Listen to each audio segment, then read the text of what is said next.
Jasmine's കുസീനിലേക്ക് എല്ലാവർക്കും സ്വാഗതം. ഊണിന് കൂട്ടാൻ നല്ലൊരു വെജിറ്റബിൾ തോരനാണ് ഇന്നത്തെ നമ്മുടെ റെസിപ്പി. അതിനുവേണ്ടി ക്യാരറ്റും കൊത്തമരയും ഓരോ കപ്പ് അരിഞ്ഞു വെച്ചിട്ടുണ്ട്. കൊത്തമരക്ക് പകരം ബീൻസ് വേണമെങ്കിലും എടുക്കാവുന്നതാണ്. ഇനി പാനിലേക്ക് 1 ടേബിൾ സ്പൂൺ ഓയിൽ ഒഴിച്ച് ചൂടായതിനു ശേഷം 1/2 ടീസ്പൂൺ കടുക് ചേർത്തൊന്ന് പൊട്ടിച്ചെടുക്കാം. ഇതിലേക്ക് 2-3 വറ്റൽമുളകും ഒരു പകുതി സവാള അരിഞ്ഞതും കുറച്ച് കറിവേപ്പിലയും 2 പച്ചമുളക് നീളത്തിലരിഞ്ഞതും ചേർത്ത് കൊടുത്ത് ഒന്ന് നന്നായി വഴറ്റിയെടുക്കാം. അതിനുശേഷം അരിഞ്ഞു വെച്ച കൊത്തമരയും ക്യാരറ്റും ചേർത്ത് കൊടുക്കാം.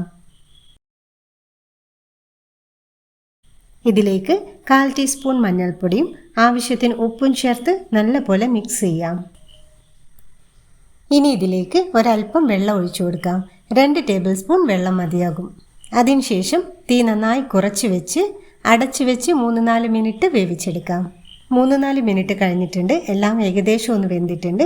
ഇനി ഇതിലേക്ക് 2 ടേബിൾ സ്പൂൺ തേങ്ങ ചേർത്ത് കൊടുക്കാം. അതിനുശേഷം 1-2 മിനിറ്റ് നന്നായി യോജിപ്പിച്ചെടുക്കാം. ഈ സമയത്ത് കൂടുതൽ വെള്ളം ഉണ്ടെങ്കിൽ അതൊന്ന് വറ്റി തോരൻ നല്ല ഡ്രൈ ആവും. ഇനി നമുക്ക് ഫ്ലെയിം ഓഫ് ചെയ്യാം. ഊണിന് കൂട്ടാൻ നല്ലൊരു വെജിറ്റബിൾ തോരനാണിത്. ഈ വീഡിയോ നിങ്ങൾക്ക് ഇഷ്ടപ്പെടുകയാണെങ്കിൽ സബ്സ്ക്രൈബ് ചെയ്യാനും ലൈക്ക് ചെയ്യാനും മറക്കരുത്. Thanks for watching.